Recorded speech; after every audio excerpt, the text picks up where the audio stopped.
Sospetti veleni, inchiesta giudiziaria che s'allarga sempre più a macchia d'olio. Sulla Sagra 2013 s'abbatte il ciclone della Procura di Agrigento che, oltre alle edizioni 2011 e 2012, ha deciso di accendere i fari anche su quella che comincia domani.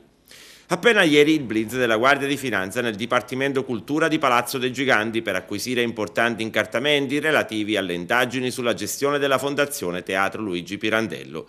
I militari delle Fiamme Gialle sono usciti con sotto braccio faldoni pieni di atti e documenti riguardanti l'organizzazione e la gestione della Sagra dell'ultimo triennio.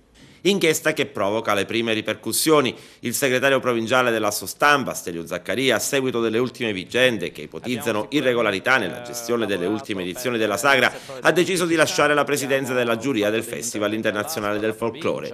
E questo aggiunge in considerazione del ruolo terzo che i giornalisti debbono avere in questa circostanza.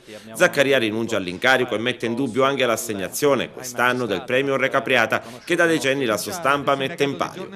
Intanto, in mezzo a questo tourbillon, domani si parte e si comincia come tradizione vuole da 13 anni con il Festival Internazionale I Bambini del Mondo, che già domani saranno impegnati con il primo appuntamento, la visita ai bambini ricoverati del reparto pediatria dell'ospedale San Giovanni di Dio.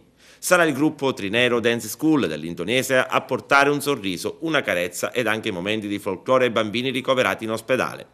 Ad accoglierli il primario del reparto Giuseppe Gramaglia. Il festival, ideato da Claudio Crescenzo e Giovanni Di Maida, organizzato dall'AIFA, Associazione International Folk Agrigento, guidata da Luca Crescenzo, fin dalla sua prima edizione ha coniugato il folklore con la promozione umana e sociale per difendere i diritti dei minori.